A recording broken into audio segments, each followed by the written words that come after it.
ഞാൻ നീതിയോടെല്ലാം പറഞ്ഞു. എന്തു പറഞ്ഞു? കോളേജ് കഴിഞ്ഞാൽ ഞാൻ ഏട്ടൻ്റെ കൂടെ പോകുന്നു. നന്നായി മോളെ, ഒരാളോടെങ്കിലും പറഞ്ഞത് നന്നായി. അനിയത്തി പിന്നെ 1-ാം ക്ലാസ്സിലായതുകൊണ്ട് അധികം പബ്ലിസിറ്റി കൊടുക്കില്ല.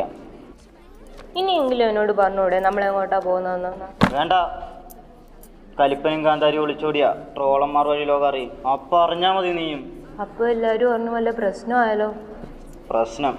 എൻ്റെ ചങ്കിലെ ശ്വാസം നിലയ്ക്കും വരെ പെണ്ണെ നിന്നെ ഒരുത്തനും തൊടില്ല. അങ്ങനെയാണെങ്കിൽ നമുക്ക് ഹൈദരാബാദ് പോയാലോ? ആരും അറിയത്തുമില്ല, ഏട്ടന് അവിടെ ഒരു ജോലിയും കിട്ടാതിരിക്കില്ല. നിനക്കറിയില്ലേ പെണ്ണെ, ഈ സ്വഭാവ അഭിനവ് ഒരാളുടെ അടിമപ്പണി ചെയ്യില്ല. അപ്പോൾ നമ്മൾ എങ്ങനെയാണ് ജീവിക്കുക? നമ്മൾ പോകുന്ന സ്ഥലത്തെ പാർട്ടിയെ പിന്തുണച്ച് നമ്മൾ ജീവിക്കും. ആ പാർട്ടിയുടെ പേര് ലോകം മുഴുവൻ പടർത്തി നമ്മൾ മുന്നോട്ട് പോകും. ഓ ഭയങ്കര.